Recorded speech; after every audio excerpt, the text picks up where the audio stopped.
मशीनों के तारों में लगी आग और उससे उठ रही दुर्गंध वो सूंघ पा रहा था। समर्थ ने गर्दन घुमाकर किसी तरह नीचे देखा और उसकी सुन्न सी आंखें दहशत से फट सी गई। आग जलती हुई तारों से होकर उस मॉनिटर तक पहुंच गई जो उसकी धड़कनें गिन रहा था, और भटाक की आवाज के साथ उसके परखच्चे उड़ गए।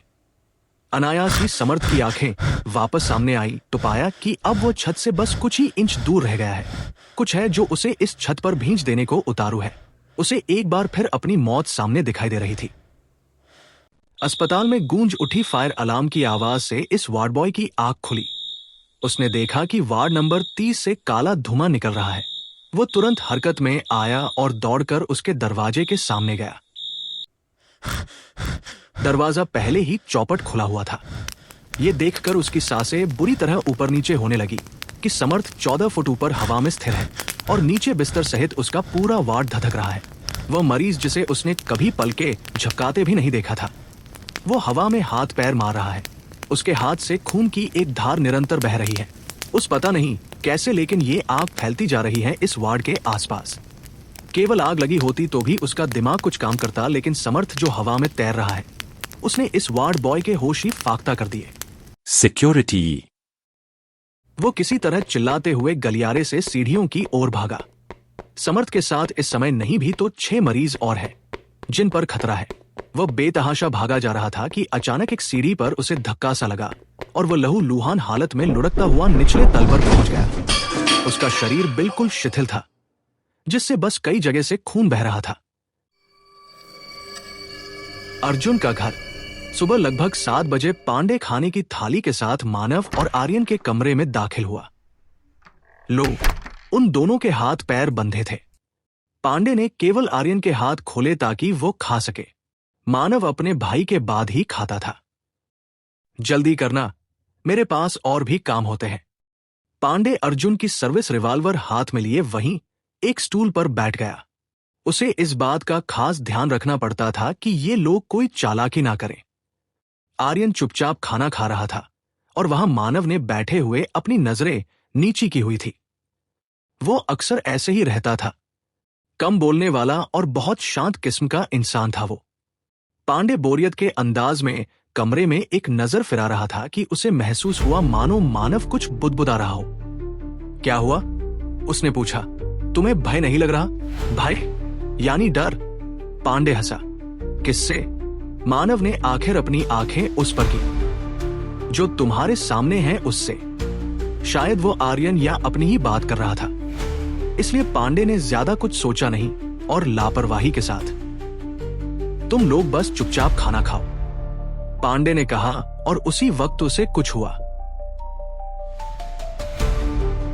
वर्धन और टिम इसी घर की बैठक में बैठ चाय पी रहे थे, जो कि उस कमरे से कुछ दूर थी। अर्जुन सुबह 5 बजे ही घर लौटा था, तो वह अपने कमरे में सो रहा था। कल रात ही आर्यन ने उनसे एक अजीब सी बात कही कि उन्हें दाजू का आखिरी ठिकाना ढूंढना होगा। आर्यन की माने तो दाजू के बाद चंद्रदेव कुल में कोई नहीं जानता कि उस बला का कोई उपाय है भी या नहीं। कभी दाजू के पिता ने ही उस बला को चंद्रिका से जोड़ा था, उस आफत को उकसाया था कि वह कुल, उस राजा और उस राज्य का नाश कर दे जिसने उससे उसका अगला वाहक छीन लिया था। वह सब क्रियाएं उन्होंने उस वक्त देखी थी जब उनकी उम्र लगभग 10 बरस के आसपास थी। उनके पिता ने उन्हें कुछ तो सिखाया था उस शक्ति को काबू करने के बारे में, जिसे वो रहस्य ही रखते थे। उसे शांत कैसे करना है, उसे नया शरीर कैसे धारण कराना है, इसके लिए उन्हें दाजू का ठिकाना ढूंढना होगा, जिसके बारे में किसी को नहीं पता। उन्होंने कहा और हम मान ले। टिम ने भारी आपत्ति वाला चेहरा बना लिया। जहां तक मैं समझता हूं, वो लोग दाजू के कहने पर ही शशांक को छुड़ाने यहां आए थे और उन्हें ही नहीं पता कि वो कहाँ है। वर्धन ने कुछ सोचा। उन पर भरोसा करने के अलावा कोई और तरीका है तो बताओ। वर्धन ने चाय का एक घूंट भरकर कप नीचे रखा। फिर इस अपार्टमेंट वाले एपिसोड्स के बाद हमारे चैनल पर हजारों नए लोग जुड़ रहे हैं, एक अल्पविराम लेकर। सोचो ना, अगर वाकई में हम किसी ऐसे इंसान को ढूंढ निकालते हैं जो कि सदियों से इस दुनिया में जिंदा है, तो सोचो ना ये कितनी बड़ी खोज होगी। यार, मेरे पास फालतू टाइम नहीं है। हम क्या यहां लोगों को ढूंढने के लिए ही बैठे हैं? इस वाक्य पर वर्धन को लगा कि अचानक टिम की आवाज क्यों बदल गई, लेकिन उसने ये नहीं कहा था। ये आवाज दरवाजे से आई थी, जहां अर्जुन बस अभी पहुंचा था। हम कुछ नहीं ढूंढ रहे हैं सिवाय चंद्रिका के स्कल के। Got it? वो कमजोर लग रहा था, लेकिन गुस्से ने उसके अंदर जान फूंक दी थी। उसके हाथ में कॉफी का एक कप था। वो सोफे पर आकर पसर सा गया। क्या उन्होंने बताया कि चंद्रिका का सिर उस अपार्टमेंट के किस हिस्से में दफनाया गया था? पूरा अपार्टमेंट तो खोद नहीं सकते ना हम? करोगे क्या उसका? वर्धन ने लापरवाही से कहा। जवाब में अर्जुन ने एक भौं उठा ली। तुम समझ नहीं रहे अर्जुन। चंद्रिका और माई दो अलग अलग शक्तियां हैं। उसका संस्कार कर देने से भी इस बला से हमें मुक्ति नहीं मिलेगी। वह समझाते हुए अर्जुन के बगल में जाकर बैठा। आर्यन ने हमें जो बताया वह सही है। ऐसा हमारे पुराणों में भी लिखा गया है। जो अतृप्त आत्माएं होती हैं, वे ईश्वर को प्राप्त नहीं होती। वे इस लोक से परलोक के रास्ते पर कष्ट पाती हैं। वहां उन्हें तरह तरह के राक्षस और शैतान मिलते हैं। वे आत्माएं उन राक्षसों से विनती करती हैं कि उन्हें यहां से वापस जाने दें। वे ईश्वर तक पहुंचना ही नहीं चाहती, इसलिए वे उन्हीं शैतानों की शरण में चली जाती हैं। बदले में वे शैतान उनकी इच्छा पूर्ति का वचन देते हैं। उसने अर्जुन की ओर देखा। माई एक ऐसी ही शक्ति है। कई बार मनुष्यों द्वारा किए गए आह्वान में चूक होने से उनके लिए इस दुनिया में आने का रास्ता खुल जाता है, और कई बार तो खुद मनुष्य ही अपनी किसी तुच्छ सी इच्छा पूर्ति के लिए उनका आह्वान करते हैं, उन्हें आने का निमंत्रण देते हैं, और फिर वही होता है जो इनके कुल के साथ हो ही रहा है। तो अब तुम ये कहना चाहते हो कि वो रानी चंद्रिका भी नहीं, बल्कि कोई और है? अर्जुन उसकी मूर्खता पर मुस्कुरा गया। मैंने उसे खुद अपनी आंखों से देखा है, उसे महसूस किया है। और वो आगे कहने से रुक गया। क्या कहे उन सबसे कि वो चंद्रिका की खुशबू इस वक्त भी उसकी सांसों में भरी हुई है। उसका एहसास इस वक्त भी उसके पूरे बदन में फैला हुआ है। वो तो सो ही रहा था कि फिर उसे चंद्रिका का स्पर्श खुद पर महसूस होने लगा। वह आवेग में पूरी तरह बह जाता।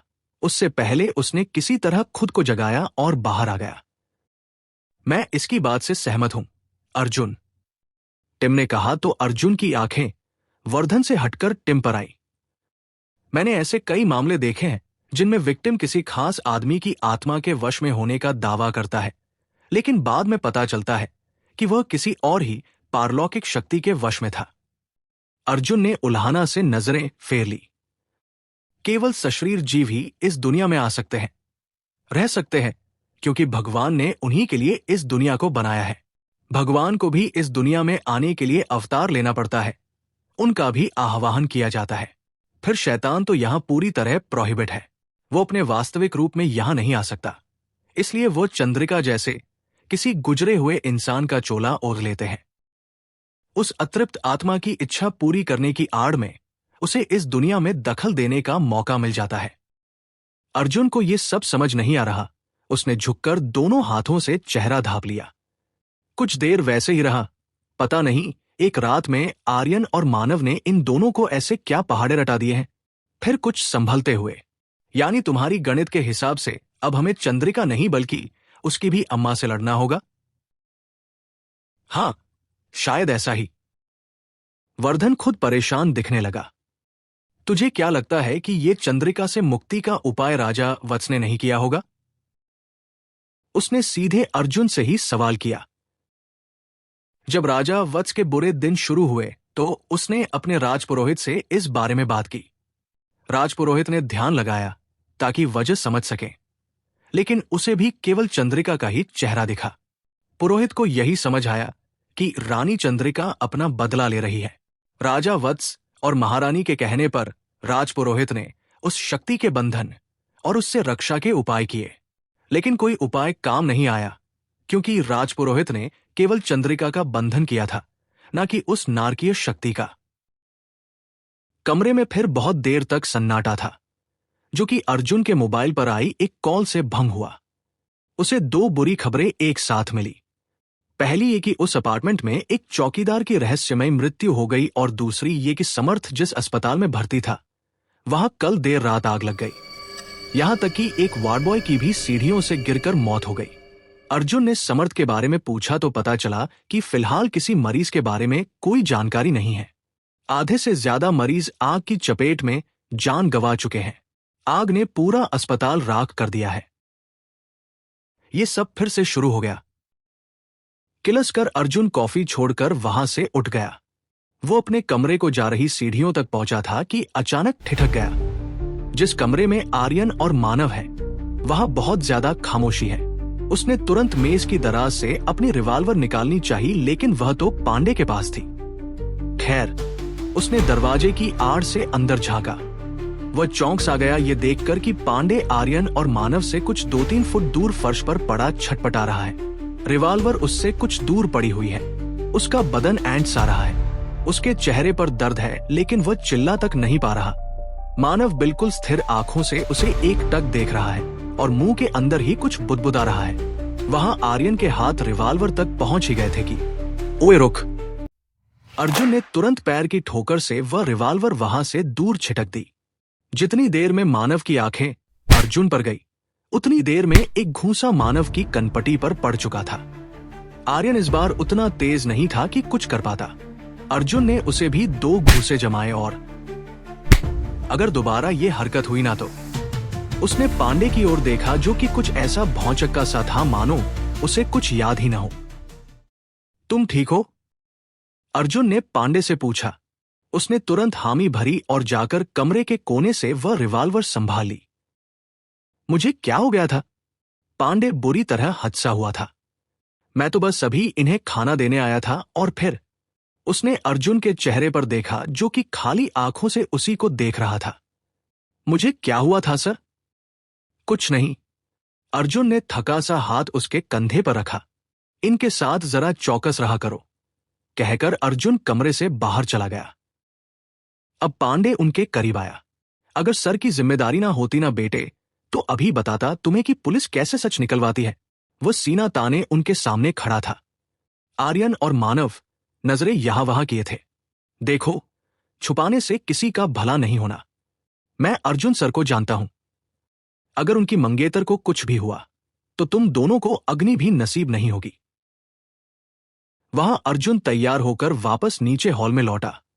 वह जानता है कि आर्यन पूरा सच नहीं बता रहा, लेकिन शशांक के बाद अब वो आर्यन और मानव को अपने पास कैद नहीं रख सकता।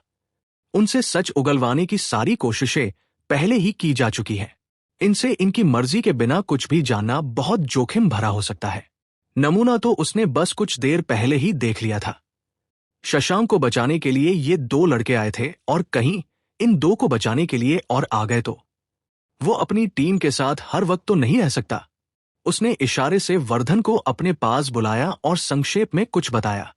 उसने वर्धन के कंधे पर हाथ रखा। मुझे आज बहुत काम है तो मुझे देर हो सकती है, लेकिन मैं आऊंगा जरूर। ध्यान रखना। अर्जुन जब सिन्हा के केबिन में घुसा तो उसके डिपार्टमेंट के सभी लोगों ने उसके सम्मान में तालियां बजाई। इनमें सिन्हा और कमिश्नर भी शामिल थे। उसे बधाई दी गई कि उसने शशांक जैसे हत्यारे को पकड़कर पूरे शहर को एक बड़े खतरे से बचा लिया है। शशांक पर कार्यवाही शुरू हो चुकी थी और उसे जेल भेजने की तैयारी चल रही थी। आज शाम तक ही उसे यहां से शहर की जेल में भेज दिया जाएगा। फिर जब उस पर केस साबित हो जाएंगे तो शायद उसे किसी और जेल में भी भेजा जा सकता है। लेकिन आज की शाम अर्जुन के लिए महत्वपूर्ण थी। उसे उम्मीद थी कि थाने से जेल के रास्ते में कुछ जरूर होगा। उसे बस इंतजार था आज शाम का। बस सब कुछ उसकी सोच के मुताबिक चले।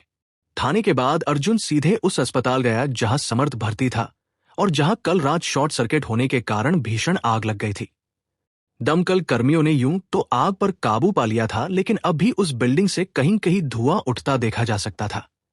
अर्जुन बिल्डिंग के आंगन में खड़ा मरीजों का ब्यौरा देख रहा था। कितने सुरक्षित थे और कितने घायल।